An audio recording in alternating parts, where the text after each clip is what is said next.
সন্ত ৰামপাল গুৰু মহাৰাজ হৈছে এনে এজন মহাপুৰুষ যিজনে নিজৰ সত্য ভক্তি, তত্ত্বজ্ঞান, কৰোণা আৰু সেৱাৰ বলত সমাজত এক নতুন আদৰ্শ বলবৎ কৰিছে। সন্ত ৰামপাল গুৰু মহাৰাজৰ নেতৃত্বত তেওঁৰ সকলো সৎলোক আশ্ৰমে কৰা বিস্ময়কৰ সমাজ কল্যাণমূলক কামে সমাজখনক সোণালী ভৱিষ্যতৰ এক নতুন আশা দেখুৱাইছে। সন্ত ৰামপাল গুৰু মহাৰাজৰ পৰা নাম দীক্ষা গ্ৰহণ কৰাৰ পিছত লাখ লাখ লোকৰ কৰ্কট ৰোগ, এইডছ আদি দুৰাৰোগ্য ৰোগ নিৰাময় হ'ল। সন্তজনাৰ জ্ঞানৰ পৰা অনুপ্ৰাণিত হৈ তেওঁৰ অনুগামীসকলে লাখ লাখ ইউনিট ৰক্তদান কৰে। সন্তজনাই লাখ লাখ ভগ্নী কন্যাৰ যৌতুকমুক্ত বিয়াৰ আয়োজন কৰালে। সন্তজনাই লাখ লাখ মানুহক ড্ৰাগছ আসক্তিৰ পৰা মুক্ত কৰিলে। কোটি কোটি ধ্বংসপ্ৰাপ্ত পৰিয়াল শান্তিত লাগিল। সন্তজনাৰ আশ্ৰমত সমাৱেশৰ সময়ত বিনামূলীয়া চকুৰ চিকিৎসা আৰু দন্ত চিকিৎসাৰ ব্যৱস্থা কৰা হয়। সন্ত ৰামপাল গুৰু মহাৰাজৰ দ্বাৰা পৰিৱেশ সুৰক্ষাৰ উদ্দেশ্যে সময়ে সময়ে বৃহৎ পৰিসৰত বৃক্ষৰোপণ কৰা হয়। সন্তজনাই আৰ্তজনক তাৎক্ষণিক সকাহ দিবলৈ এম্বুলেন্স সেৱা আৰম্ভ কৰিছিল। সন্তজনাই তেওঁৰ অনুগামীসকলক তেওঁলোকৰ শৰীৰ দান কৰিবলৈ অনুপ্ৰাণিত কৰে, যাতে মানৱতাৰ সেৱা আৰু চিকিৎসা ক্ষেত্ৰত উন্নতি কৰিব পৰা যায়। সন্ত ৰামপাল গুৰু মহাৰাজৰ সকলো আশ্ৰমত প্ৰতিদিনে বিনামূলীয়া ধৰ্মভোজৰ আয়োজন কৰা হয়, য'ত প্ৰতিবাৰেই প্ৰতিটো জাতি, প্ৰতিটো ধৰ্মৰ মানুহে একেলগে বহি ভোজন কৰে।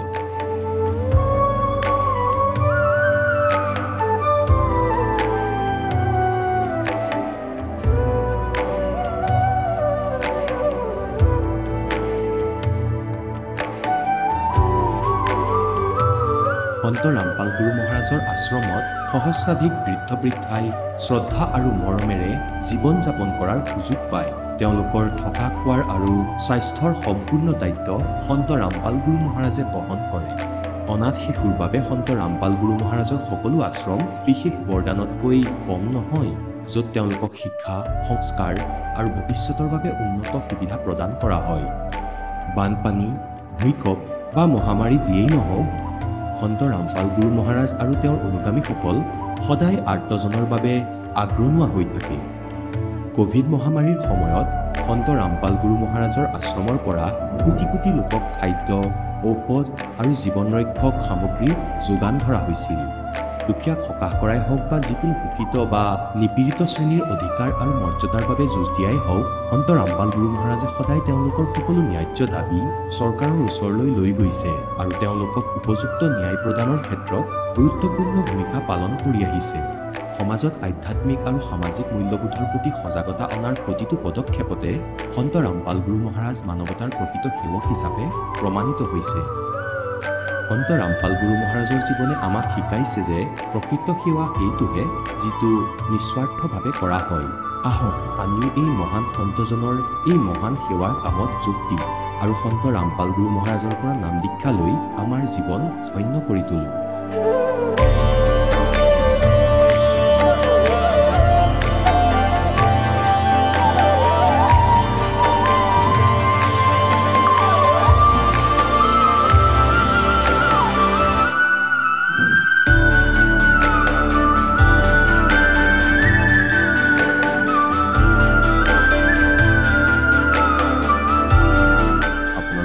পৰিয়ালৰ সৈতে সৎলোক আশ্ৰমলৈ আন্তৰিকতাৰে আমন্ত্ৰণ জনোৱা হয়।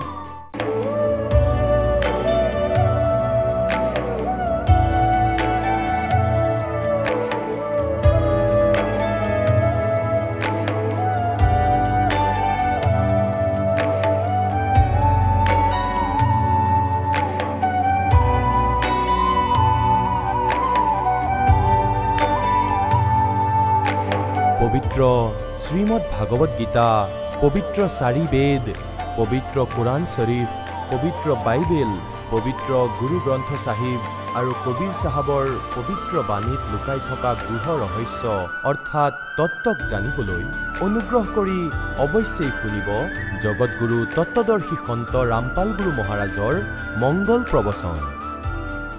নমস্কাৰ ছাৰ। নমস্কাৰ ছাৰ। ছাৰ আপোনাৰ শুভ নামটো? মোৰ নাম খড়গ ছেত্ৰী। আপুনি ক'ৰ পৰা আহিছে? মই চন্দামাৰী বঙালী গাঁও, জিলা বিশ্বনাথ, অসমৰ পৰা আহিছোঁ। আপুনি সন্ত ৰামপাল গুৰু মহাৰাজৰ পৰা নাম দীক্ষা কেতিয়া লৈছিল? মই সন্ত ৰামপাল গুৰু মহাৰাজৰ পৰা নাম দীক্ষা লৈছিলোঁ 2014 চনৰ জুলাই মাহত। আপুনি তেখেতৰ পৰা নাম দীক্ষা লোৱাৰ আগতে কিবা ভক্তি সাধনা কৰিছিলনে? মই সন্ত ৰামপাল গুৰু মহাৰাজৰ পৰা নাম দীক্ষা লোৱাৰ আগতে পৰম্পৰাগত ভক্তি সাধনা কৰি আছিলোঁ, ব্ৰহ্মা বিষ্ণু মহেশ গণেশ এইসকলৰে। আৰু সেই সাধনাবিলাক আপুনি কেনেধৰণে কৰি আছিলে সেই সন্দৰ্ভত অলপ জনাওকচোন। সেই সাধনাবিলাক মই আমাৰ মাৰ পৰা শিকি কৰিছিলোঁ। মই খ শ্ৰেণীৰ পৰাই সেই সাধনাবিলাক কৰি আহিছিলোঁ আৰু পিছলৈ ক্লাছ 8ত গৈ বেছিকৈ কৰিছিলোঁ। কিন্তু পিছলৈ মোৰ সেই সাধনাবিলাকত বিশ্বাস নাইকিয়া হোৱাত মই লাহে লাহে সাধনাবিলাক এৰি গৈছিলোঁ। তথাপিও ভগৱানৰ ওপৰত বিশ্বাস আছিল। আপুনি যিহেতু আপোনাৰ হিন্দু সমাজত প্ৰচলিত পৰম্পৰাগত ভক্তি সাধনা হিচাপে যিবিলাক সাধনা আছিলে গোটেইবিলাক কৰি আহিছিলে, তেনে ক্ষেত্ৰত আপুনি সন্ত ৰামপাল গুৰু মহাৰাজৰ শৰণলৈ কিয় আহিব লগা হ'ল? আমাৰ ঘৰত মাহেকীয়া সত্যনাৰায়ণ পূজা হৈছিলে। সেই পূজাবিলাকত আমাৰ যিজন ব্ৰাহ্মণ গুৰু আছিলে তেওঁলোকৰ যিখিনি ব্যৱহাৰ, সেই ব্যৱহাৰ দেখি মই তেওঁলোকৰ ওপৰত বিশ্বাস হেৰুৱাই পেলাইছিলোঁ। তাৰপিছত মই লাহে লাহে টিভিত গুৰু বিচাৰিব ধৰিলোঁ, কোনজন গুৰু সত্য গুৰু হয়। তেনেকৈ বিচাৰি যাওঁতে এদিনাখন মই সন্ত ৰামপাল গুৰু মহাৰাজৰ যিটো প্ৰজেক্টৰৰ দ্বাৰা সৎ শাস্ত্ৰবিলাক দেখুৱাই প্ৰবচন কৰা শুনিলোঁ, সেইবিলাকত মই ভাল পালোঁ আৰু তেতিয়া মই পুৰণা পৰম্পৰাবিলাক এৰি দিছিলোঁ।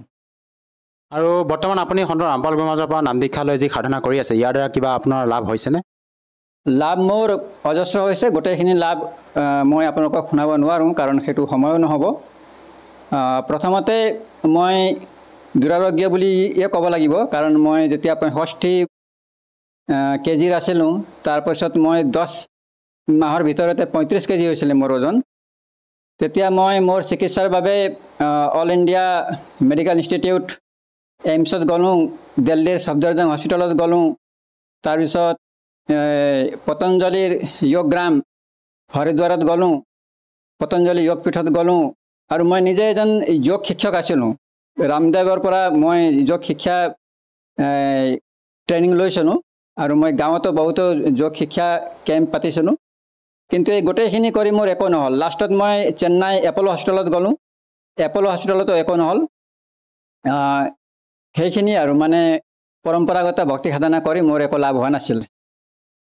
আৰু অন্য কিবা লাভ পাইছেনে আপুনি সন্ত ৰামপাল গুৰু মহাৰাজৰ পৰা দীক্ষা লোৱাৰ পিছত? সন্ত ৰামপাল গুৰু মহাৰাজৰ পৰা দীক্ষা লোৱাৰ পিছত মোৰ যিটো ৰোগ আছিলে সেইটো অকস্মাত ভাল হৈ গ'ল, মানে আচৰিত ধৰণে ভাল হৈ গ'ল। মোৰ ৱেটো বাঢ়িল আৰু সকলোৱে মোক কৈছিলে ইয়াৰ কলা টিবি হৈছিলে, কিছুমানে কৈছিলে ইয়াৰ কেঞ্চাৰ হৈছিলে। আৰু মই যিখন স্কুলত শিক্ষকতা কৰি আছিলোঁ তাৰ গাঁৱৰ মানুহে কৈছিলে যে ছাৰ আপুনিতো মৰিব এতিয়া, আমাৰ দুখ লাগিছে। তেনেকুৱা অৱস্থাৰ পৰা সন্ত ৰামপাল গুৰু মহাৰাজৰ দীক্ষা লোৱাৰ পাছত মই অকস্মাত ভাল হৈছোঁ। আৰু ছাৰ এনেকুৱা কি ভক্তি বিধি আপোনালোকক সন্ত ৰামপাল গুৰু মহাৰাজে প্ৰদান কৰে যাৰ দ্বাৰা নেকি আপোনালোকে মাৰাত্মক ৰোগৰ পৰা পৰিত্ৰাণ পাইছে? আমাৰ যিখিনি লাভ হৈছে সেই লাভৰ বাবে সন্ত ৰামপাল গুৰু মহাৰাজে আমাক এনেকুৱা ভক্তিবিধি দিয়ে যিটো হিন্দু ধৰ্মৰ পবিত্ৰ 4 বেদ আৰু গীতা শাস্ত্ৰত উল্লেখিত। গীতা শাস্ত্ৰৰ মতে যি পুৰুষে শাস্ত্ৰবিধি ত্যাগ কৰি নিজৰ ইচ্ছাৰে সাধনা কৰে তেওঁৰ সুখ শান্তি গতিমুক্তি একোৱেই নহয়। গতিকে সন্ত ৰামপাল গুৰু মহাৰাজে আমাক শাস্ত্ৰবিধি সন্মত ভক্তি সাধনা দিয়ে আৰু সেইটো কৰিলে আমাৰ সকলোখিনি সুখ সুবিধা হয় আৰু পৰলোকতো আমাৰ মুক্তি হৈ যায়। ছাৰ আৰু এটা কথা জানিব বিচাৰিছোঁ, যিহেতু আপুনি এজন শিক্ষিত ব্যক্তি সেই হিচাপে মই জানিব বিচাৰিছোঁ যে আমাৰ অসমতো আধ্যাত্মিক শ্ৰদ্ধালু বহু গুৰু আছে। তেনে ক্ষেত্ৰত আপুনি হাৰিয়ানা প্ৰান্তৰ নিবাসী সন্ত ৰামপাল গুৰু মহাৰাজকে যে গুৰু হিচাপে ধাৰণ কৰিলে, এই ক্ষেত্ৰত ছাৰ কি ক'ব বিচাৰে আপুনি? মই অসমৰ তথা ভাৰতৰ বিভিন্ন ধৰ্মগুৰু থকা স্বত্তেও সন্ত ৰামপাল মহাৰাজৰ যিটো ভক্তিবিধি সেইটো আঁকোৱালি ল'ব লগা হ'ল। কাৰণ অন্য যিবিলাক গুৰু আছিলে তেওঁলোকৰ যিবিলাক ভকত আছিলে সেই ভকতসকলৰ যিটো অৱস্থা দেখি মই সেই গুৰুসকলৰ প্ৰতি মোৰ আস্থা হেৰুৱাই গৈছিলে। কাৰণ মই জনামতে এজন ভকতে যিখিনি কৰিব লাগে, যিখিনি খাব লাগে, কিখিনি খাব নালাগে আৰু তাৰ আচাৰ ব্যৱহাৰ শিষ্টাচাৰ যিখিনি হ'ব লাগে সেইখিনি ভকত সমাজত মই দেখা নাছিলোঁ। কিন্তু আনহাতে মই লাহে লাহে সন্ত ৰামপাল গুৰু মহাৰাজৰ ভকতসকলৰ আচাৰ ব্যৱহাৰ খোৱা বোৱা লক্ষ্য কৰি গৈছোঁ আৰু তেওঁলোকে যিটো আচাৰ ব্যৱহাৰ দেখুৱালে বা খোৱা বোৱা দেখুৱালে সেইটো চাই মই ক'ব পাৰিলোঁ যে সন্ত ৰামপাল গুৰু মহাৰাজৰ শব্দ শক্তি আছে। কাৰণ মই অধ্যয়নৰ পৰা গম পাইছিলোঁ যে যিজন গুৰুৰ শব্দ শক্তি থাকে তেওঁৰ ভকতেহে গোটেইখিনি নিজকে শুধৰাব পাৰে। এই কথা মই স্বামী বিবেকানন্দৰ এখন কিতাপ আছে, সেই কিতাপৰ পৰা গম পাইছিলোঁ যে যিজন প্ৰকৃত গুৰু হয় সেই গুৰুৰ শিষ্যসকলেহে সঠিক ভক্তি কৰিব পাৰে, অন্যসকলে সঠিক ভক্তি কৰিব নোৱাৰে। আৰু ছাৰ, আমাৰ সমাজত বৰ্তমান সময়ত আমাৰ এটা ভ্ৰান্ত ধাৰণা প্ৰচলিত হৈ আছে যে সন্ত ৰামপাল গুৰু মহাৰাজ সনাতনী বিৰোধী হয়। এনেধৰণৰ মানে আমি প্ৰচাৰ চলি থকা দেখি পাইছোঁ, বিভিন্ন ছ'চিয়েল মিডিয়া প্লেটফৰ্মত সন্ত ৰামপাল গুৰু মহাৰাজৰ বিৰুদ্ধে এনেধৰণৰ মন্তব্য কৰা আমি দেখিবলৈ পাইছোঁ। এই ক্ষেত্ৰত ছাৰ, এগৰাকী সচেতন ব্যক্তি হিচাপে আপুনি কি ক'ব বিচাৰে? প্ৰকৃততে সন্ত ৰামপাল গুৰু মহাৰাজ সনাতন বিৰোধী নেকি? সন্ত ৰামপাল গুৰু মহাৰাজ কোনো পধ্যেই সনাতন বিৰোধী নহয়। তেওঁক আমি সনাতন হিতৈষী বা সনাতন সমৰ্থকহে ক'ব লাগিব। কাৰণ সনাতন যিটো ধৰ্ম, সেই ধৰ্মৰ গুৰি ধৰোঁতা বৰ্তমান অকল গোটেই বিশ্বত সন্ত ৰামপাল গুৰু মহাৰাজে হয়। আমি সনাতন ধৰ্ম বা পিছলৈ যিটো সনাতন বেয়া হয়, ধাৰণাটো বেয়া হৈ হিন্দু ধৰ্ম হৈ গ'ল, সেই হিন্দু ধৰ্মৰ বিৰোধী বা সনাতন বিৰোধী বুলি আমি সন্ত ৰামপাল গুৰু মহাৰাজক ক'ব নোৱাৰোঁ, কোনেও ক'ব নোৱাৰে। যিসকলে সন্ত ৰামপাল গুৰু মহাৰাজৰ সৎসং শুনিছে বা তেখেতে লিখা পুথি পঢ়িছে, তেওঁলোকে কোনো পধ্যেই তেখেতক হিন্দু বিৰোধী বা সনাতন বিৰোধী ক'ব নোৱাৰে। আৰু বৰ্তমান আমাৰ সমাজত প্ৰচলিত যিবিলাক আধ্যাত্মিক গুৰু আছে, যিসকলে আমাক ভক্তিবিধি প্ৰদান কৰি আছে পৰম্পৰা হিচাপে, সেইসকলৰ যি ভক্তিবিধি আৰু আপোনালোকৰ গুৰু সন্ত ৰামপাল গুৰুৰ মাজৰ যি ভক্তিবিধি, ইয়াৰ মাজত পাৰ্থক্য কি ছাৰ আচলতে? বৰ্তমান অন্য সাধু সন্তসকলৰ গুৰুসকলৰ ভক্তিবিধি আৰু আমাৰ গুৰু সন্ত ৰামপাল গুৰু মহাৰাজৰ ভক্তিবিধিৰ মাজত পাৰ্থক্য স্পষ্ট। সন্ত ৰামপাল গুৰু মহাৰাজে ভক্তিবিধি হিচাপে চাৰিবেদ আৰু গীতাক প্ৰাধান্য দিছে, কিন্তু অন্য গুৰু সাধু সন্তসকলে চাৰিবেদ আৰু গীতাৰ কথা একেবাৰেই মানি চলা নাই বুলি আমি ক'ব পাৰোঁ। আৰু ছাৰ, যিহেতু আপুনি সন্ত ৰামপাল গুৰু মহাৰাজৰ পৰা নাম দীক্ষা লোৱাৰ পিছতে বিভিন্ন প্ৰকাৰে লাভ পাইছে বুলি আপুনি মত ব্যক্ত কৰিলে, যিসকল দৰ্শকে আপোনাক এই টিভি স্ক্ৰীণত প্ৰত্যক্ষ কৰি আছে, সেইসকলক আপুনি কি বাৰ্তা দিব বিচাৰে যাতে তেওঁলোকেও আপোনাৰ দৰে উপকৃত হ'ব পাৰে? মই এটি নিষ্কিন প্ৰাণী, মই তেনেকৈ বাৰ্তা ঠিক দিব নোৱাৰোঁ বাৰ্তা হিচাপে, কিন্তু মই অনুৰোধ কৰিব পাৰোঁ, তেওঁলোকক প্ৰাৰ্থনা জনাব পাৰোঁ যে সন্ত ৰামপাল গুৰু মহাৰাজৰ পৰা নাম দীক্ষা সকলোৱে ল'ব লাগে। নাম দীক্ষা লৈ আপোনালোকে যদি তেওঁ কোৱা মতে ভক্তি সাধনা কৰি যায়, 100% যদি নীতি নিয়ম মানি চলে, তেতিয়াহ'লে আপোনালোকৰ আৰ্থিক, মানসিক সকলো প্ৰকাৰৰ দুখ নাইকিয়া হয় বা শাৰীৰিক দুখ, সকলো প্ৰকাৰৰ দুখ নাইকিয়া হয়। গতিকে আপোনালোকে সন্ত ৰামপাল গুৰু মহাৰাজক বিৰোধ কৰাৰ আগতে বা সন্ত ৰামপাল গুৰু মহাৰাজৰ দীক্ষা নলওঁ বুলি কোৱাৰ আগতে তেওঁনো কি কৈ আছে, এই কথাটো শুনাটো নিতান্তই প্ৰয়োজন। কাৰণ তেওঁ কি লিখিছে, তেওঁৰ কিতাপত কি আছে, তেওঁৰ সৎসংগত কি আছে, সেইবিলাক আমি নপঢ়াকৈ বা নুশুনাকৈ বা নজনাকৈ তেওঁৰ বিৰোধ কৰাটো মূৰ্খ মানুহৰ চিন বুলি মই ভাবোঁ। সকলো জানি শুনাৰ পাছত যদি কিবা শংকা থাকি যায় কাৰোবাৰ মনত যে এনেকুৱাটো হ'ব নালাগিছিলে, এইটোতো তেওঁ বেছি ক'লে, তেনেকুৱা যদি কিবা এটা আছে, তেতিয়াহ'লে আপোনালোকে আমাৰ যিটো সৎসং চলে সন্ত ৰামপাল গুৰু মহাৰাজৰ, সেই সৎসংগত তলত এটা ষ্ট্ৰিপ চলি থাকে, সেই ষ্ট্ৰিপত কিছুমান নাম্বাৰ থাকে।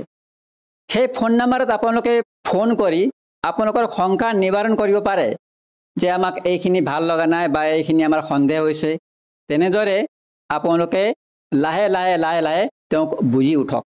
তেওঁক বুজি উঠাৰ পাছত যেতিয়া আপোনালোকৰ আত্মসন্তুষ্ট হ'ব, তেতিয়াহ'লে আপোনালোকে নিশ্চয় ইয়াত আহিব পাৰিব। ছাৰ, শেষত আৰু এটা কথা জানিব বিচাৰিছোঁ, আমি বিভিন্ন ছ'চিয়েল মিডিয়া প্লেটফৰ্মত দেখোঁ যে সন্ত ৰামপাল গুৰু মহাৰাজে সেৱা আগবঢ়াই থকা আমি দেখিবলৈ পাইছোঁ। এই ক্ষেত্ৰত ছাৰ, আপোনাৰ পৰা জানিব বিচাৰিছোঁ, আপোনালোকৰ গুৰু সন্ত ৰামপাল গুৰু মহাৰাজৰ মুখ্য উদ্দেশ্য কি আচলতে? আমাৰ গুৰু সন্ত ৰামপাল মহাৰাজৰ মুখ্য উদ্দেশ্য হৈছে আত্মকল্যাণ। আৰু আত্মকল্যাণ কৰিবলৈ গ'লে প্ৰথমতে আত্মকল্যাণৰ চৰ্ত কি? মানুহ এজন প্ৰকৃত মানুহ হ'ব লাগিব। আৰু আত্মকল্যাণৰ বাবে আমি সকলো বিশ্ববাসীক এক বুলি ভাবিব লাগিব। যিটো আমাৰ সনাতন ধাৰণা বসুধৈৱ কুটুম্বকম, যিটো সনাতন ধাৰণা, সেইটো অকল সন্ত ৰামপাল গুৰু মহাৰাজৰ ভক্তিবিধিৰ দ্বাৰাহে সম্ভৱ। কাৰণ তেওঁৰ ভক্তিবিধিত জাতিভেদ নাই, অস্পৃশ্যতা নাই, অশৌচবিধি নাই, আৰু কোনো যৌতুক প্ৰথা নাই, টকা ধাৰত দি সুদ লোৱা পৰ্যন্ত ইয়াত মানা কৰা আছে। তাতকৈ গুৰুত্বপূৰ্ণ কথাটো হ'ল তেখেতৰ মূল উদ্দেশ্য। সন্ত ৰামপাল গুৰু মহাৰাজৰ মূল উদ্দেশ্য হৈছে আত্মকল্যাণ, আত্মাৰ পূৰ্ণমুক্তি, মোক্ষ লাভ। সেই পূৰ্ণমুক্তি মোক্ষ লাভৰ বাবে ভক্তি কৰিবলগীয়া হয়, শাস্ত্ৰসন্মত ভক্তি কৰিবলগীয়া হয়, আৰু সেই ভক্তি কৰি আত্মা এটাই মোক্ষ লাভ কৰিব পাৰে। কিন্তু তাৰ আগতে এই সংসাৰত থকা দিনকেইটাত শাৰীৰিক, মানসিক, আৰ্থিক সকলো প্ৰকাৰৰ যিটো লাভ, অতি কম লাভ হ'লেও এজন মানুহে পাব লাগিব। কাৰণ যদি আপুনি আৰ্থিকভাৱে একেবাৰেই নিচলা আৰু শাৰীৰিকভাৱে একেবাৰেই দুৰ্বল আৰু মানসিক ভাৰসাম্যহীন হৈ আছে, তেতিয়াহ'লে আপুনি ভক্তি কৰিব নোৱাৰে, আৰু আপোনাৰ মনত সেই মোক্ষৰ যিটো ধাৰণা, সেইটো এটা অলিক কল্পনা নিচিনাই লাগিব। কিন্তু যেতিয়া সন্ত ৰামপাল গুৰু মহাৰাজৰ যিটো ভক্তিবিধি সেইটো আপুনি আঁকোৱালি ল'ব, তেতিয়া আৰু যদি আপুনি 100% নীতি নিয়ম মানি চলিব, তেতিয়া আপুনি নিজেই প্ৰত্যক্ষ কৰিব যে আপোনাৰ যিখিনি অসুবিধা আছিলে সংসাৰত থকাৰ বাবে, শাৰীৰিক অসুবিধা মানে দুখ কষ্ট, মানসিক অসুবিধা আৰু যিটো আৰ্থিক অসুবিধা, সেইখিনি লাহে লাহে লাহে লাহে আঁতৰি যাব। আঁতৰি যোৱাৰ লগে লগেই আপোনাৰ বিশ্বাস বাঢ়ি আহিব, আৰু বিশ্বাস বাঢ়িলে এইটো সঁচা কথা যে আপোনাৰ ভক্তি বাঢ়ি আহিব, আৰু ভক্তি বঢ়াৰ পিছত আপুনি সেইখিনি ভক্তি কৰিব পাৰিব যিখিনি ভক্তি মোক্ষৰ বাবে প্ৰয়োজনীয়।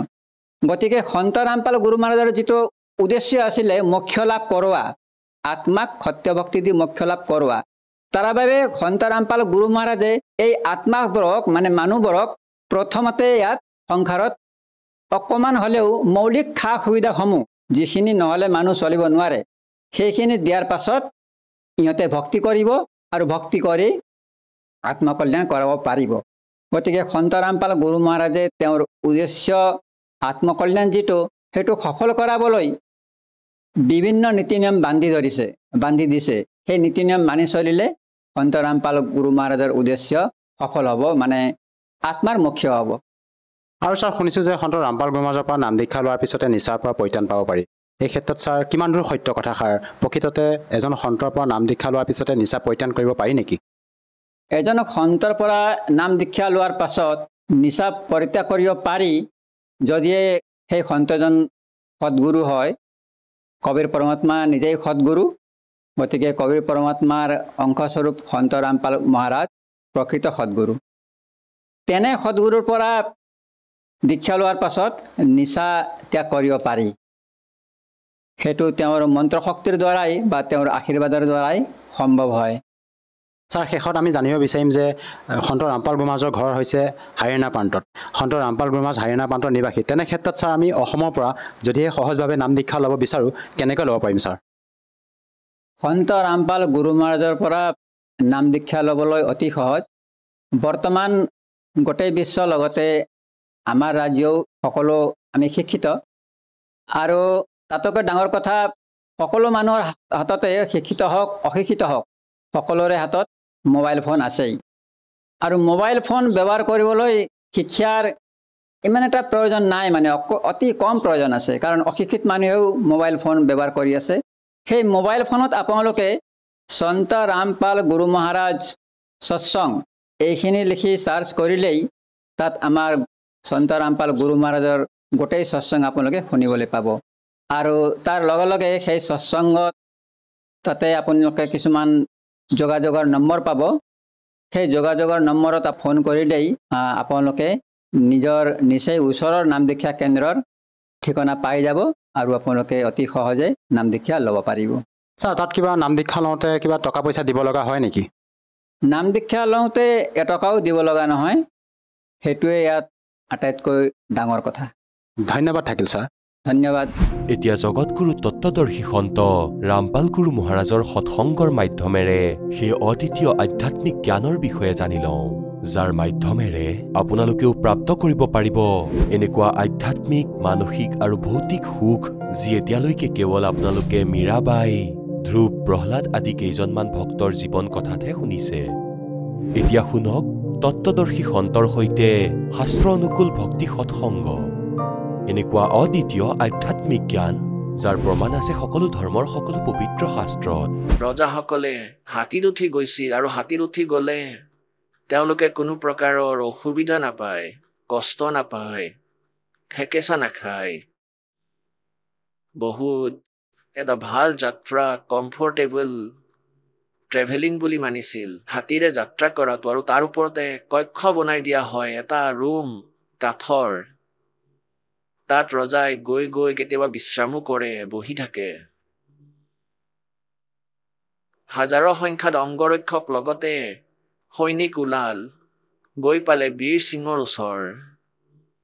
যি বীৰ দেৱ সিং বাঘেল কাশীৰ নৰেশৰ কাষলৈ চিকান্দাৰ লোধি গৈ পালে, তেতিয়া তেওঁৰ স্বাগতমৰ বাবে তেওঁ খাবৰ বাবে গোটেই মেজতে কাজু, কিচমিচ, আপেল, কমলা আৰু যি যি নাস্তাত থাকে সকলো বস্তু যোগাৰ কৰিলে আৰু ক'লে, হে ৰাজন,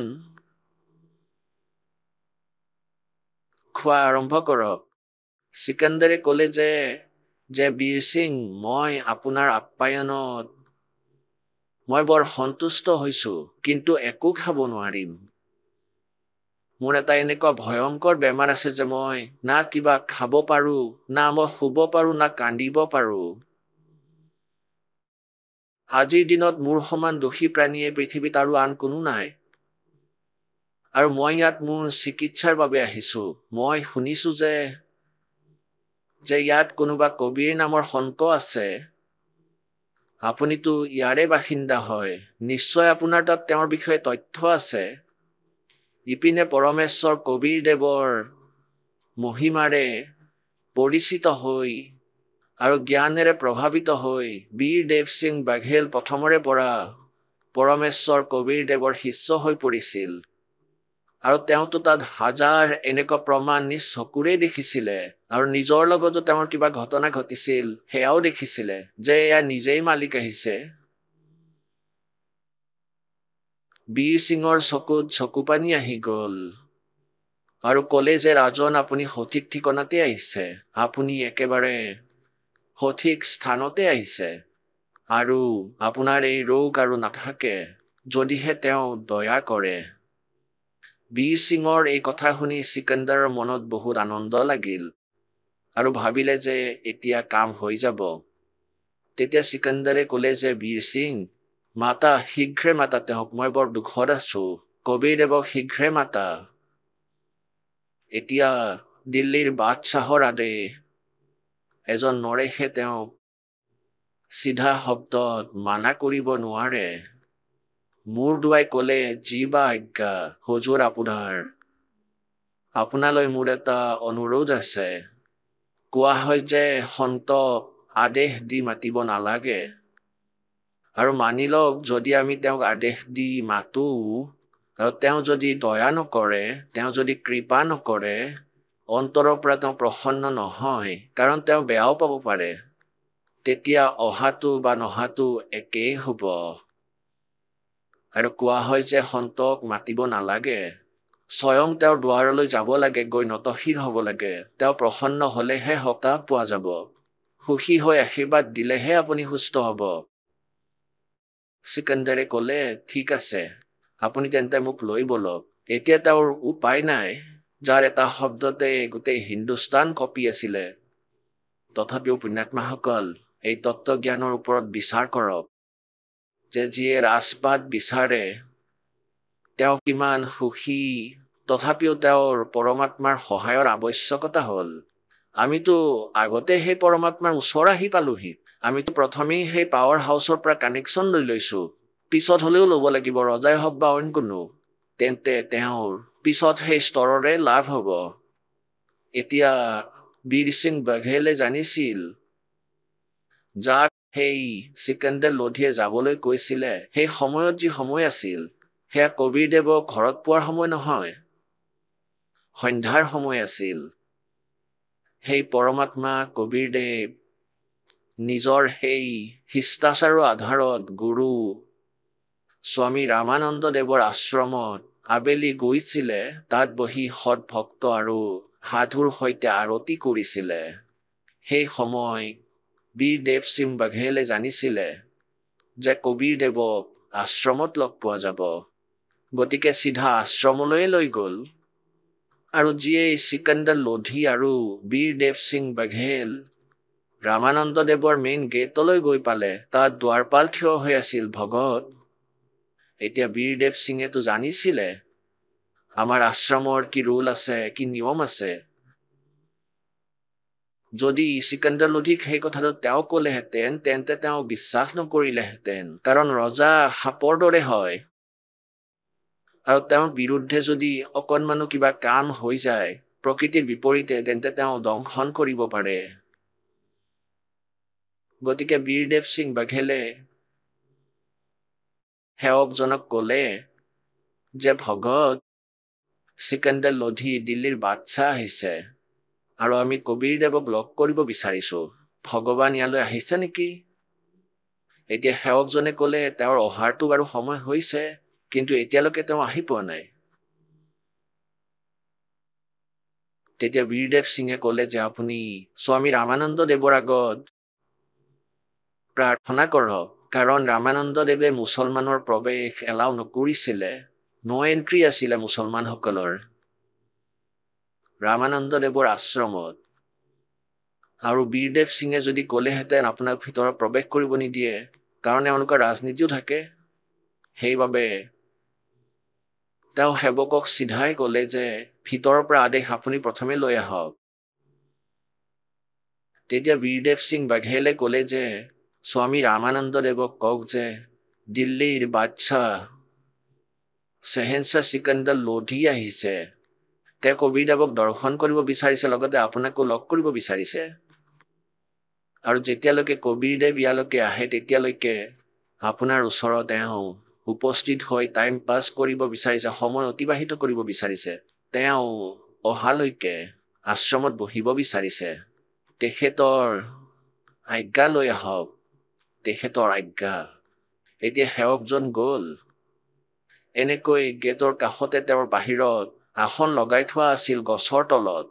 ৰামানন্দ দেৱৰ গেটৰ পৰা প্ৰায় 50 ফুট দূৰত হ'ব লাগে, কিন্তু কাষতে আছিলে, সন্মুখত দেখা পোৱা হোৱা নাছিল। যেতিয়াই সেৱকে গৈ ক'লে যে হে স্বামীদেৱ, এনেকৈ দিল্লীৰ বাদশ্বাহ চিকান্দাৰ লোধি আহিছে আৰু আপোনাৰ দৰ্শন কৰিব বিচাৰিছে আৰু কবীৰদেৱক লগ কৰিব বিচাৰিছে, আৰু যেতিয়ালৈকে কবীৰদেৱ নাহে আশ্ৰমত আপোনাৰ কাষত বহিব বিচাৰিছে, আপুনি যি আজ্ঞা দিয়ে। এতিয়া ৰামানন্দ দেৱে ক'লে যে মই বদমাছ কাফিৰ মুছলমানসকলক মোৰ আশ্ৰমত এলাউড নকৰোঁ, কৈ দিয়া চিকান্দাৰক বাহিৰত অপেক্ষা কৰি ল'ব। এতিয়া এই কথা চিকান্দাৰেও শুনিলে, কাৰণ তেওঁ কাষতে আছিল ৰামানন্দ দেৱৰ। তাৰ পৰা উভতি আহি সেই সেৱকে ক'লে যে স্বামীদেৱে মানা কৰিছে যে আমি মুছলমানসকলক আমাৰ আশ্ৰমত প্ৰৱেশ কৰিবলৈ নিদিওঁ, এওঁলোকে মাংস খায়। এতিয়া চিকান্দাৰেতো নিজ কাণেৰেও শুনিছিলে যে মই কাফিৰসকলক এলাউড নকৰোঁ। এতিয়া ৰজাৰ সেই ক্ৰিমিনেল পোকটো জাগি উঠিল মনত, তৰোৱাল ওলাই ল'লে। তেওঁ ভাবিলে এজন দিল্লীৰ বাদশ্বাহক আৰু এই 2 টকাৰ এজন ঋষিয়ে এনেকুৱা ব্যৱহাৰ কৰিছে, তেন্তে অন্যসকলৰ লগত এওঁলোকে কেনেকুৱা ব্যৱহাৰ কৰে। তৰোৱাল উলিয়াই ভিতৰত প্ৰৱেশ কৰিলে। এতিয়া তাৰ পাৰ্মিশ্যনৰ দৰকাৰ আছিল। আৰু গৈয়ে ৰামানন্দ দেৱক ক'লে যে আপুনি আমাক কাফিৰ বুলি কয়, ৰ'ব আপোনাক মজা দেখাই আছোঁ। তেওঁৰ ডিঙিক কাটি দিলে তৰোৱালেৰে, 2 টুকুৰা হ'ল। এতিয়াই মনেতো ভুল কৰে এবাৰ, কিন্তু আত্মাই কান্দে যে এই নিচে কি কৰ্ম কৰি পেলালে। আত্মাই কান্দে আৰু মনক বৰ ধিক্কাৰ দিয়ে। আৰু তেওঁ তৎক্ষণাত মনত পৰিলে চিকান্দাৰ লোধিয়ে ক'লে, বীৰ সিং, মই বৰ নীচ মানুহ। চোৱা, মই কিমান বেয়া কাম কৰিলোঁ। আহিছিলোঁ নিজৰ দুখ নিবাৰণ কৰিবলৈ, আৰু খঙত আহি এই মহাত্মাৰ মই হত্যা কৰিলোঁ। এতিয়াতো কবিৰদেৱেও মোক দয়া নকৰে, কাৰণ মই তেওঁৰ গুৰুদেৱক হত্যা কৰিলোঁ। এতিয়া ব'লা বীৰ সিং, बोला उफोती जाओ। अब कहते हैं परमात्मा 100 साल सिद्धर मैं करूं। এতিয়া সি এইটো কথা ভাবিও ভয় খালে যে কবিৰদেৱ বৰ ডাঙৰ মহাপুৰুষ, আৰু যদি তেওঁ মোক অভিশাপ দিয়ে তেতিয়াহ'লে আৰু বেছি অনিষ্ট হ'ব। এতিয়া যেতিয়াই সেই আশ্ৰমৰ পৰা দুয়োজন ৰজা বাহিৰলৈ আহিলে, সন্মুখৰ পৰা কবিৰ পৰমেশ্বৰ আশ্ৰমলৈ আহি আছিলে। এতিয়া বীৰ সিংদেৱে দেখিলে আৰু ক'লে, আহি গ'ল ভগৱান। তেওঁ যিহেতু তেওঁৰ শিষ্য আছিলে, দণ্ডৱত প্ৰণাম কৰি ৰজাক ক'লে যে এয়া চাওক ভগৱান আহি গ'ল, এয়া কবিৰদেৱ আহি গ'ল। এতিয়া চিকান্দাৰ লোধীৰ অৱস্থা বৰ বেয়া হৈ আছিল। এয়া তেওঁ আহি গ'ল, এতিয়াতো মই মৰিলোঁ। ভয়তে তেওঁ একেবাৰে দণ্ডৱত প্ৰণাম কৰিলে। আৰু পুণ্যাত্মাসকল, পৰমাত্মাৰ পৰা তেতিয়াই লাভ পোৱা যায় যেতিয়া তেওঁৰ একেবাৰে অধীন হোৱা যায়। তেতিয়া পৰমেশ্বৰে সেই চিকান্দাৰ লোধীক সকাহ দিয়াৰ বাবে এয়া লীলাও কৰিবলগীয়া হ'ল, আৰু ৰামানন্দ দেৱকো ছেদ কৰিবলগীয়া হ'ল। তেওঁৰো দুখ আছিল। এডাল কাঁড়েৰে দুটা চিকাৰ কৰিলে দাতাই। চিকান্দাৰ লোধী যদি বিনম্ৰ নহ'লহেঁতেন, যদি কবিৰদেৱ আহিলহেঁতেন আৰু তেওঁ চিধা চিধিকৈ ক'লেহেঁতেন, মই অত্যন্ত দুখিত, মোক শান্তি দিয়ক, মোৰ চিকিৎসা কৰক, যেনেকৈ সাধাৰণ বৈদ্যক মাতিছিলে, বৈদ্য তলত বহিছিল আৰু তেওঁ সিংহাসনত বহিছিল, যদি প্ৰভুৰ সন্মুখত তেওঁ এনেকুৱা এক্টিং কৰিলেহেঁতেন, তেতিয়া মালিকে সকাহ নিদিলে হয়। अब अति आधीन दीन हो प्राणी, वाह को कहे ये अकथ कहानी। এতিয়া দুয়োজনে দণ্ডৱত প্ৰণাম কৰিছে সন্মুখত। কাশী নৰেশ আৰু সমগ্ৰ ভাৰতৰ ৰজাই। পৰমাত্মাই অকমান হালি দুয়োজনৰে শিৰত হাত থলে। মুকুটৰ সৈতে দণ্ডৱত প্ৰণাম কৰি আছিলে, আৰু পৰমাত্মাই তেওঁলোকৰ দুয়োৰে শিৰত হাত থলে আশীৰ্বাদৰ, আৰু ক'লে, এই গৰীবৰ ওচৰত আজি এই দুই নৰেশৰ কেনেকৈ আগমন হ'ল।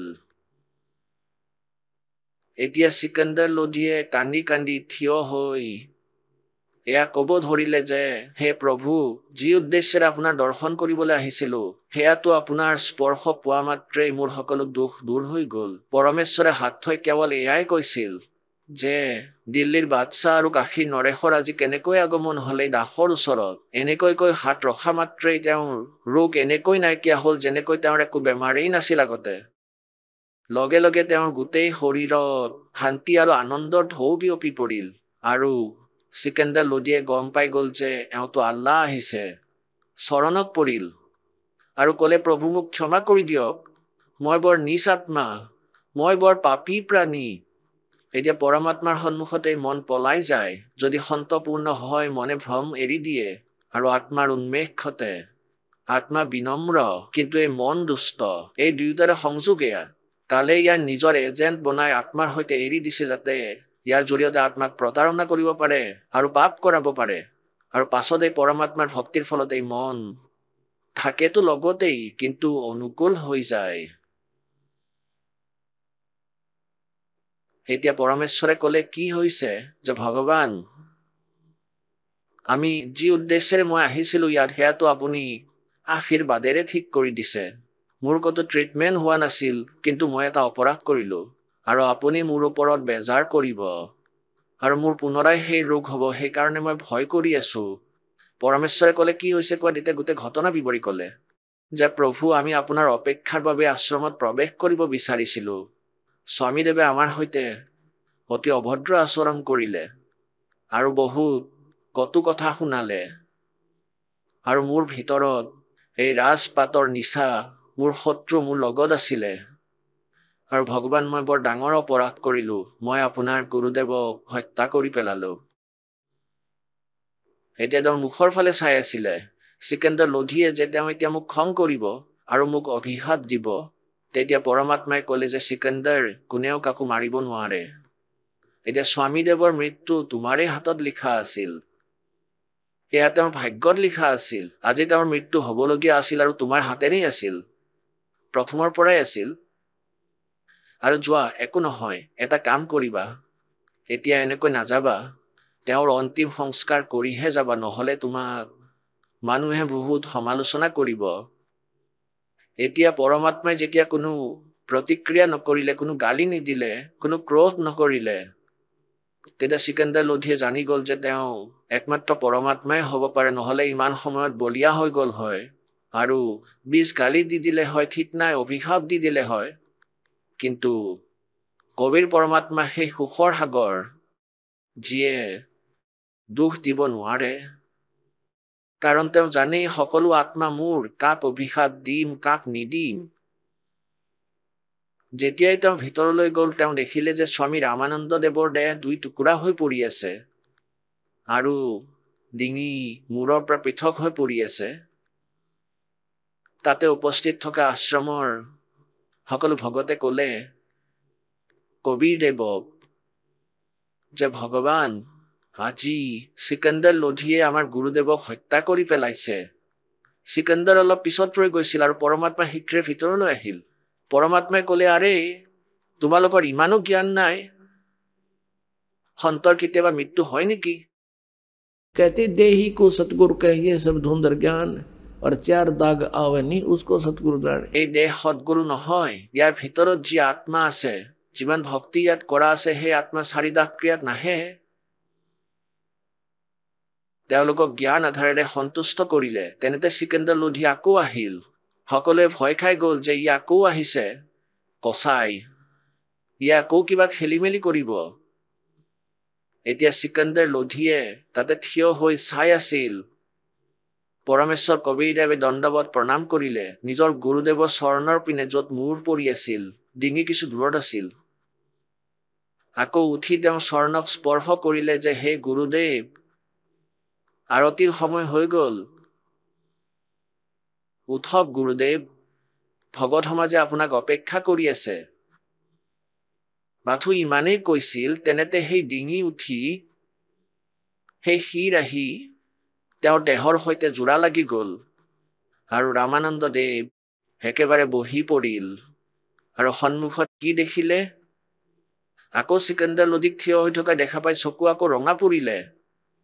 তেতিয়া পৰমাত্মাই ক'লে, হে ভগৱান, হে পৰমাত্মা, হে গুৰুদেৱ, এওঁ আপোনাৰ সন্তান থিয় হৈ আছে। তেতিয়া তেওঁ অলপ ইফালে সিফালে চালে আৰু তেতিয়া কি দেখিলে তেওঁ?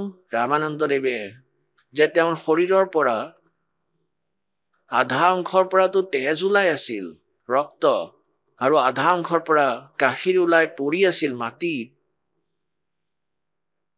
এতিয়া ৰামানন্দ দেৱ আশ্চৰ্যচকিত হৈ গ'ল। এই গাখীৰ ক'ৰ পৰা ওলাই আছে? মোৰ শৰীৰৰ পৰা তেজ ওলাইছে, এয়া কথা বাৰু মানিব পাৰি। তেতিয়া কবিৰদেৱক সুধিলে, হে ভগৱান, মোৰ এই শৰীৰৰ পৰা আধা তেজ আৰু আধাই গাখীৰ কেনেকৈ ওলাল? এতিয়া কবিৰ চাহেবে ক'ব ধৰিলে, আপুনিতো জ্ঞানীয়ে হয়, মোক মহিমাও দি আছে, আপুনিতো সকলোৱেই জানে, যেনেকৈ গুৰুজীৰ লগত যি ব্যৱহাৰ কৰা হয়, আৰু জ্ঞানীটো স্বয়ঙেই আছিলে।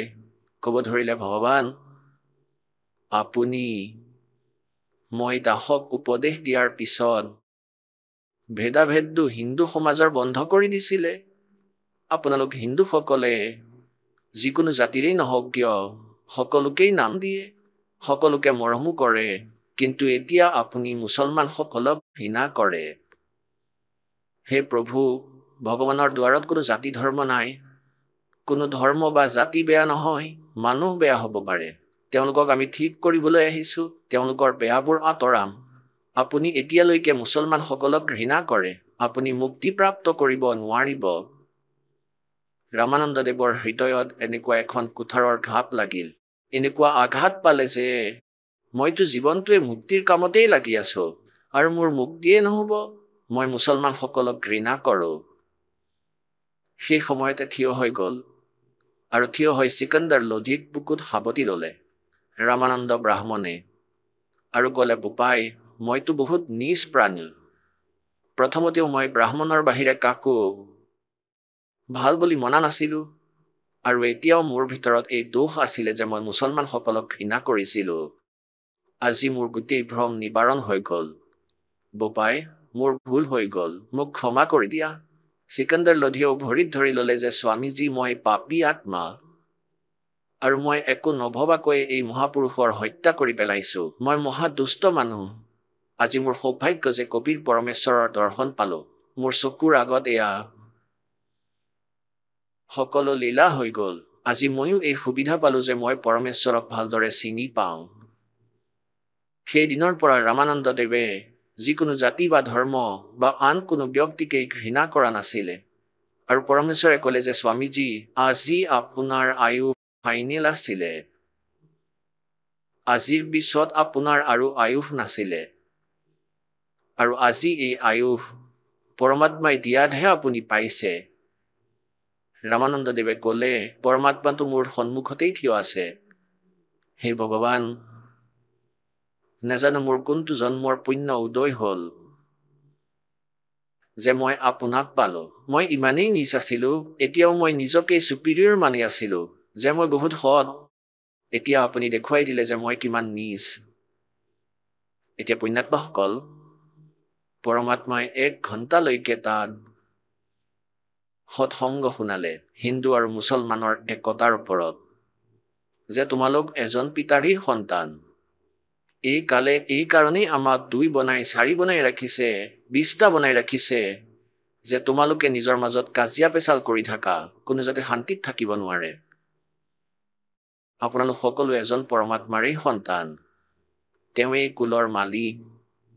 এতিয়া সিকান্দাৰ লোধীয়ে ভাবিলে যে এই মহাপুৰুষজনক কবিৰ দেৱক দিল্লীলৈ লৈ যাওঁ আৰু তাত হিন্দু আৰু মুছলমানসকলৰ নিজৰ মাজতেই বহুত বেছি সংঘৰ্ষ আছে আৰু এই মহাপুৰুষজনৰ উপদেশেৰে সকলো ঠিক হৈ যাব, একেবাৰে একত্ৰিত হৈ যাব, মোৰ আধা মূৰ্খা মৰণি শেষ হৈ যাব, কাৰণ ৰজাৰটো নিজৰ ৰাজ্যৰ চিন্তা হ'বই।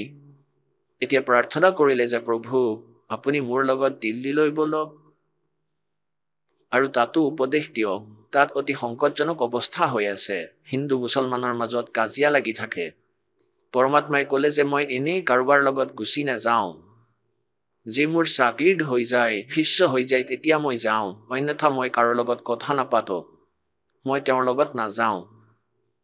সিকান্দাৰ লোধীয়ে ক'লে যে ভগৱান এই জীৱন আপুনি দিয়াই, মই আপোনাৰ শিষ্য হ'ব বিচাৰোঁ। পৰমেশ্বৰে ক'লে যে মাংস নাখাবা আৰু তোমাৰ গোটেই প্ৰদেশত তোমাৰ ৰাজ্যত কোনো জীৱহিংসা হ'ব নোৱাৰিব আৰু প্ৰতিবন্ধ লগাই দিয়া কোনেও মাংস খাব নোৱাৰিব, জীৱহিংসা নকৰিব, কোনেও স্বীকাৰ কৰিব নোৱাৰিব। এতিয়া সিকান্দাৰ লোধীয়ে ক'লে যে প্ৰভু আপোনাৰ দাসটো হাজিৰ আছে, যি ক'ব মই তাকেই কৰিম, কিন্তু এই প্ৰতিবন্ধ মোৰ দ্বাৰা নহ'ব। মই অৱশ্যেই লগাই দিম, কিন্তু কোনেও নামানিব আৰু মোৰ ৰাজ্যখনতো খেলি মেলি লাগি যাব, কাৰণ মুছলমানসকল ইমান ভ্ৰমিত হৈ গৈছে যে তেওঁলোকে মাংস যি ভোগ লগায় আৰু ইয়াক প্ৰসাদ ৰূপে গ্ৰহণ কৰে, আৰু আপুনি যি ক'ব সেয়াই মোৰ কাৰণে আজ্ঞা হ'ব। পৰমাত্মাই ক'লে তুমি এটা কাম কৰিবা, তুমি নাখাবা। ক'লে যে হ'ব, মই আৰু নাখাওঁ মাংস আজিৰ পৰা, টাচ নকৰোঁ, আৰু যি সাধনা আপুনি ক'ব মই তেনেকৈ কৰিম। নকৰি কি কৰিব এতিয়া? তেতিয়া পৰমাত্মাই ক'লে মই যাম তোমাৰ লগত। সিফালৰ পৰা সিকান্দাৰ লোধীৰ যিজন গুৰু আছিল শ্বেখ তকি, তেওঁ ৰেষ্ট হাউচতেই থাকি গৈছিলে আৰু সিকান্দাৰ লোধীৰ লগত তেওঁ ৰামানন্দদেৱৰ আশ্ৰমত এই কাৰণেই যোৱা নাছিলে যে মই হিন্দু কাফিৰৰ মন্দিৰলৈ নাযাওঁ, তেওঁলোকৰ আশ্ৰমলৈ মই নাযাওঁ, কাৰণ মই শ্ৰেষ্ঠ আৰু এই শ্ৰেষ্ঠৰ বেমাৰটোৱেই জীৱক মাৰে। ইয়াত শ্ৰেষ্ঠটো এজনেই হয়, উত্তম পুৰুষেতো অন্য, সেই শ্ৰেষ্ঠটো সেই পৰমাত্মাই হয়। বাকী যিসকলে নিজকে শ্ৰেষ্ঠ বুলি কয় তেওঁলোকৰ সেয়া ভুল হয়, ভ্ৰমিত, ভুল কৰিছে।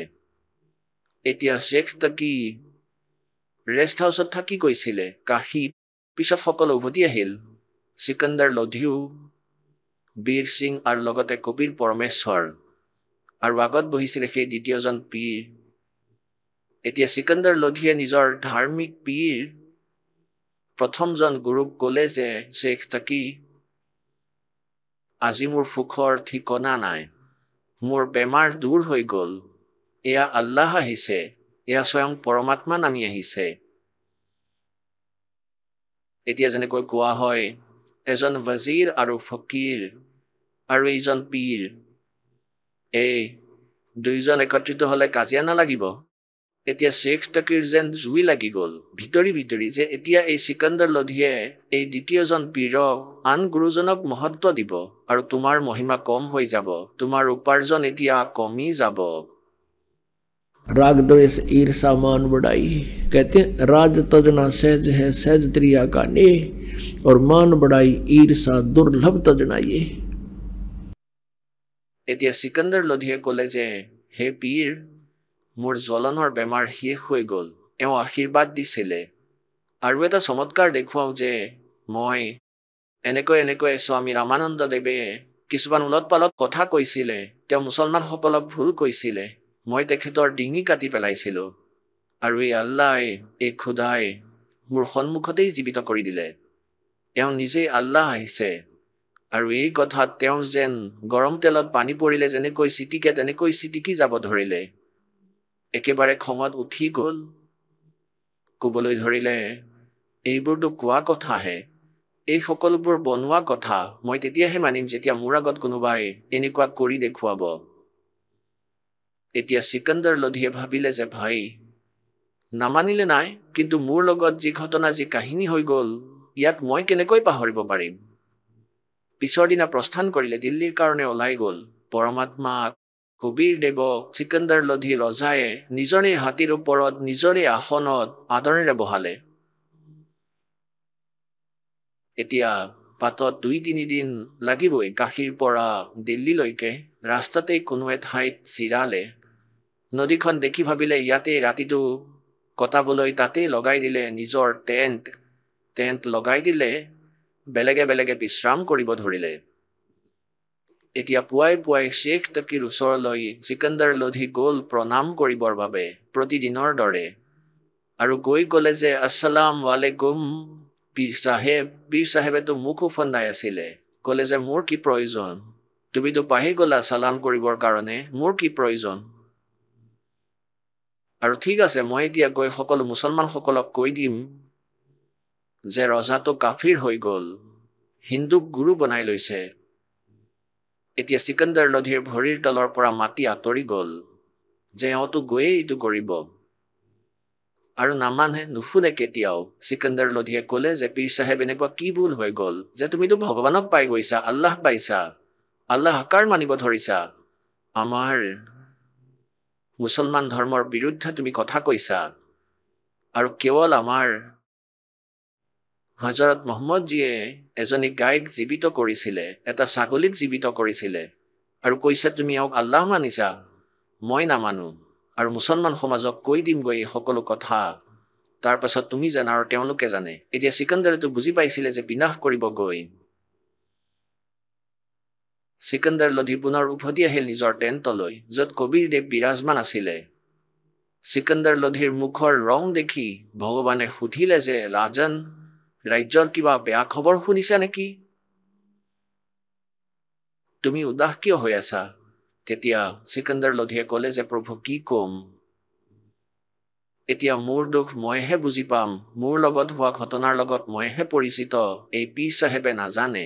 এইজন মোৰ যি ধাৰ্মিক গুৰু হয়, এওঁ সমস্যাৰ সৃষ্টি কৰিছে। এতিয়া এওঁ মোক ইমান দুখী কৰি আছে যে পৰমাত্মা, কালিৰ পৰা মোৰ শান্তি হোৱা নাই। তাৰ পৰাই মই যি দেখি আছিলোঁ এওঁৰ যি গতিবিধি, আৰু এতিয়া তেওঁ মুখ উফন্দাই আছে আৰু গৈয়ে সকলো মুছলমানক কৈ দিব, তেতিয়া মোৰ ৰাজ্য আৰু নাথাকিব। পৰমেশ্বৰে সুধিলে যে কি বিচাৰে তেওঁ? শ্বেখ তকীয়ে কৈছিলে যে মোৰ সন্মুখত জীৱিত কৰি দেখুওৱা, তেতিয়াহে মানিম, নহ'লে নামানো, মইতো নাছিলোঁ লগত। তেতিয়া কবিৰ দেৱে ক'লে যে এওঁক কৈ দিয়া কোনো মৃতক লৈ আহিবলৈ, লাগিলে কোনো জন্তু লৈ আহক, চৰাই লৈ আহক, কোনো মানুহ লৈ আনক, আৰু তেওঁক জীৱিত কৰি দিম, কৈ দিয়া তেওঁ লৈ আহক মৰাশ। চিকাণ্ডাৰ লোধী গ'ল শ্বেখ তকীৰ ওচৰলৈ আৰু পীৰ চাহেবক মৰাশ এটা আনিবলৈ গ'লে, আৰু কবিৰ দেৱে কৈছে যে এতিয়াই জীৱিত কৰি দিম।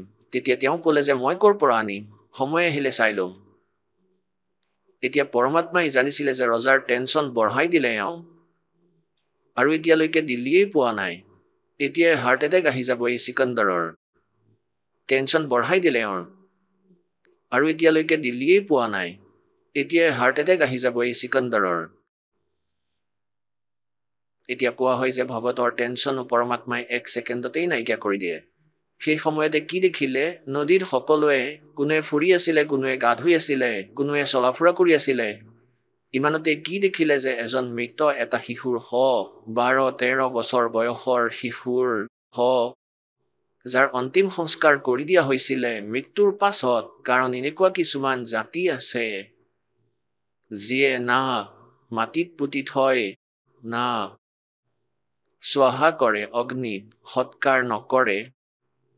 তেওঁলোকে কেৱল জলপ্ৰবাহ কৰি দিয়ে। তেওঁলোকে এনেকৈ ভাবে যে এওঁৰ শৰীৰক মাছে খাব, কীট পতংগই খাব, তাৰ কিছু পুণ্য হ'ব, আৰু তাক নদীত যিখন সমুদ্ৰৰ ফালে গৈ আছে তাতেই ভালদৰে আদৰেৰে এখন ভূৰ বনাই দিয়া হয়, নাৱৰ দৰে। ঘাঁহ বনৰ দুয়োফালৰ পৰা খৰি লগাই দিয়ে, তাৰ ওপৰত আদৰেৰে শুৱাই আৰু তাৰ ওপৰত এখন কাপোৰ দি জলপ্ৰবাহ কৰি দিয়ে।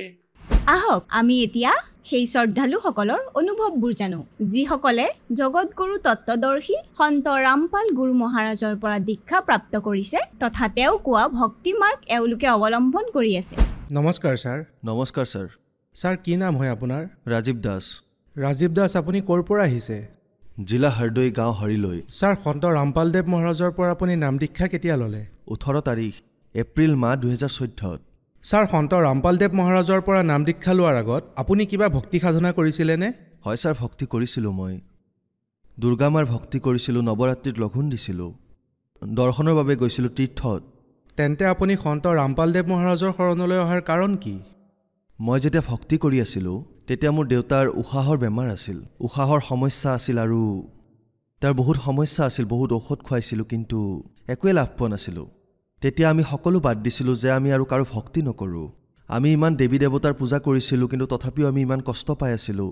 আমি বহুত চিন্তাত পৰিছিলোঁ। একেবাৰে কেতিয়াবা কাৰোবাৰ ঘৰত 10-5 টকা খুজিব গ'লেও তেওঁলোকে মানা কৰি দিছিল। কেৱল খাম বেছি আমাৰ দেউতাই বজাৰৰ পৰা চব্জি আনিছিলে। আমাৰ স্থিতি ইমান বেয়া আছিল। মোৰ দাদাৰ বিয়াৰ 6 দিন আগতে মোৰ এক্সিডেণ্ট এটা হ'ল। মোৰ ভতিজাই গাড়ী চলাই আছিলে, বাইক, 4 চকীয়াৰ লগত এক্সিডেণ্ট হৈছিলে। মোৰ ভৰি ভাঙি গৈছিলে আৰু ঘৰত বিয়া আছিল। এতিয়া কি হ'ব বুলি সকলোৱে চিন্তা কৰি আছিল। তাৰ মানুহবোৰে এনেকৈ কৈছিল যে এই যি দুজন বাইকত আহিছিলে নাবাচিব চাগে। আমাৰ 2 চকীয়াখন একেবাৰে ভাঙি গৈছিলে আৰু হেণ্ডেলডাল মোৰ ভতিজাৰ পেটত সোমাই গৈছিলে, আৰু মই 4 হুইলাৰখনত খুন্দা খোৱাৰ পিছত খেতিত গৈ পৰিলোগে। যেতিয়া চেতনা আহিল মই থিয় হ'ব পৰা নাছিলোঁ। যেতিয়া মই ঘৰলৈ ফোন কৰিলোঁ, ঘৰৰ মানুহ আহি মোক চিকিৎসা কৰাব নিলে আৰু ডক্টৰে মোৰ ভৰিত ৰড লগাই দিলে। ৰডডাল লগোৱাৰ পিছত তেওঁলোকে ক'লে যে যিমান পাৰে কেলছিয়ামৰ বস্তু খোৱা, ননভেজ খোৱা। মই বহুত খালোঁ কিন্তু তাৰ পৰা মই একো লাভ পোৱা নাছিলোঁ। মই লাঠি ধৰি খোজকাঢ়িছিলোঁ। তাৰপিছত আমি দিল্লী আহিলোঁ। দিল্লীতো চিকিৎসা কৰালোঁ। মোৰ মাৰ স্বাস্থ্য ইমান বেয়া আছিল যে ডক্টৰৰ তাত যাওঁতে কৈছে মাৰ লিভাৰ বেয়া হৈছে, আলচাৰ হোৱা বুলি কৈছিল। তেওঁ কিবা খালেও পেটত নৰৈছিলে, এঢোক পানী খালেও বমি কৰি দিছিলে। এনেকৈ থাকোঁতে থাকোঁতে তেওঁ 3 মাহলৈকে একো খোৱা নাছিলে। তাৰপিছত এজন ভগতদেৱ আহিল। ভগতজনে দাদাক কিতাপ এখন দিছিল আৰু মোক সুধিলে যে আপোনালোকক কিতাপ এখন দিছিলোঁ, সেইখন পঢ়িলেনে? তেতিয়া মই ক'লোঁ মোকতো একো কিতাপ দিয়া নাই আপুনি। তেওঁ সুধিলে যে ইয়াত আন কোনোবাও দোকান দিয়ে নেকি? মই ক'লোঁ যে হয়, মোৰ দাদা আছে, তেওঁ দোকান দিয়ে। তেতিয়া ক'লে যে তেওঁক গৈ সুধিবা সেই কিতাপখন ক'ত। যেতিয়া মই ঘৰলৈ গৈ কিতাপখনৰ কথা সুধিলোঁ দাদাক, তেতিয়া সেই কিতাপখন দিলে আৰু মই পঢ়িলোঁ। মাজে মাজে সন্ত ৰামপালদেৱ মহাৰাজৰ সৎসংগ শুনিবলৈ ল'লোঁ। মাৰ মনতো এনেকুৱা ধাৰণা আহিল। মায়ে ক'লে যে আমি গুৰু ধৰিব লাগিব। মই মাক ক'লোঁ যে মা, যদিহে গুৰু ধৰিব লাগে তেনেহ'লে গুৰু সন্ত ৰামপালদেৱ মহাৰাজে কয় যে আন একো কৰাৰ প্ৰয়োজন নাই, নাম ল'লেই হ'ল, নাম ল'লেই সুস্থ হৈ যাবা। আমি দুখীয়া আছিলোঁ, চিকিৎসাও কৰাব পৰা নাছিলোঁ। মই ক'লোঁ ঠিক আছে মা, তেন্তে তালৈকে যাওঁ। সতলোক আশ্ৰমলৈ গৈ আমি সন্ত ৰামপালদেৱ মহাৰাজৰ পৰা নাম দীক্ষা ল'লোঁ। ছাৰ, আপুনি কোৱা অনুসৰি আপোনাৰ ওপৰত বহুত বিপদ আহিছিল। তেন্তে সন্ত ৰামপালদেৱ মহাৰাজৰ পৰা নাম দীক্ষা লোৱাৰ পিছত আপুনি কিবা লাভ প্ৰাপ্ত কৰিলেনে? হয় ভগত, আমাৰ বহুত লাভ হৈছে।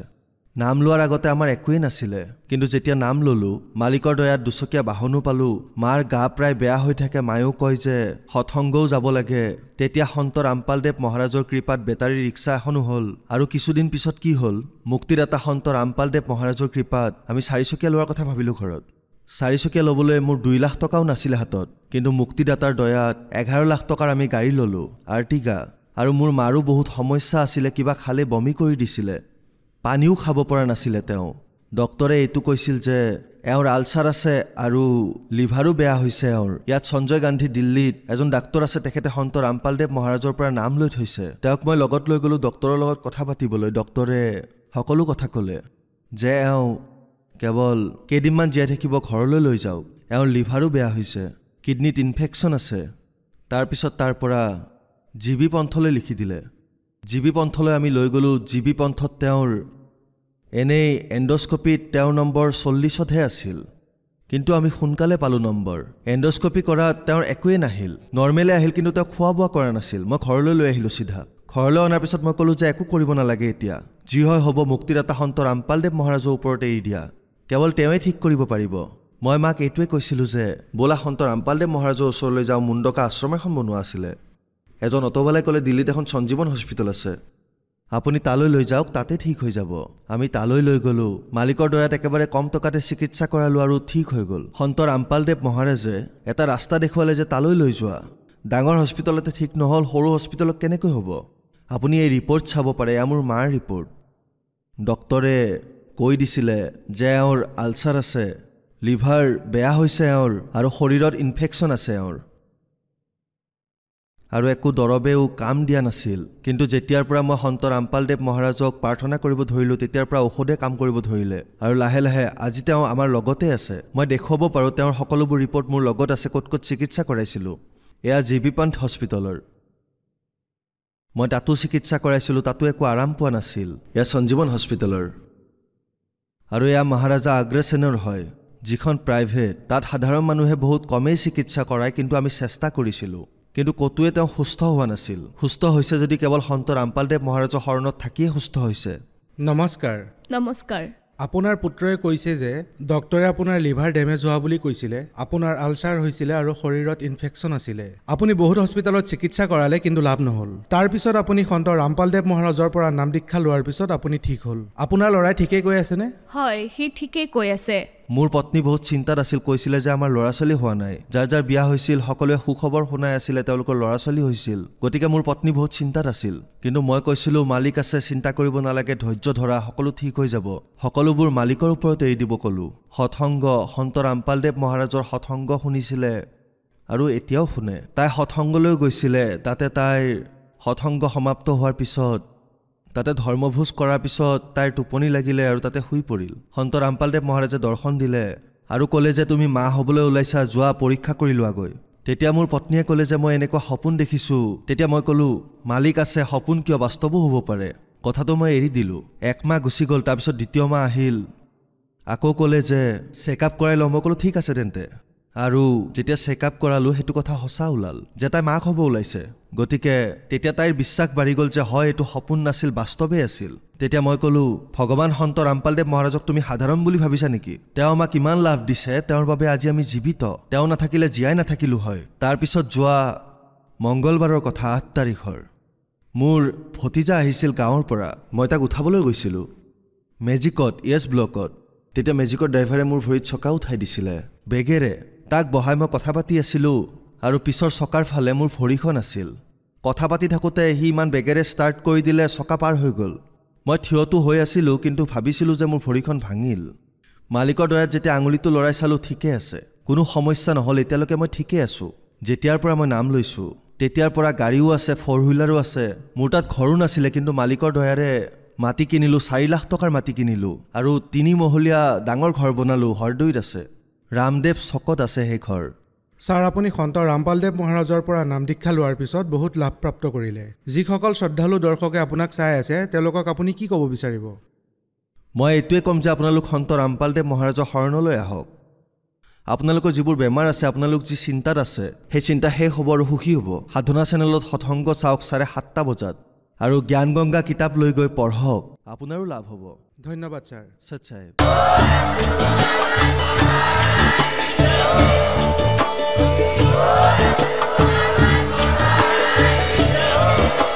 আপুনি শুনি আছিলে জগতগুৰু তত্ত্বদৰ্শী সন্ত ৰামপাল গুৰু মহাৰাজৰ মংগল প্ৰবচন অধিক জানিবৰ বাবে ভিজিট কৰক www.jagatgururampalji.org সন্ত ৰামপাল গুৰু মহাৰাজৰ শুভ আশীৰ্বাদত সমগ্ৰ বিশ্বতে 500তকৈ অধিক নাম দীক্ষা কেন্দ্ৰ আছে য'ত সন্ত ৰামপাল গুৰু মহাৰাজৰ দ্বাৰা বিনামূলীয়াকৈ নাম দীক্ষা দি থকা হৈছে।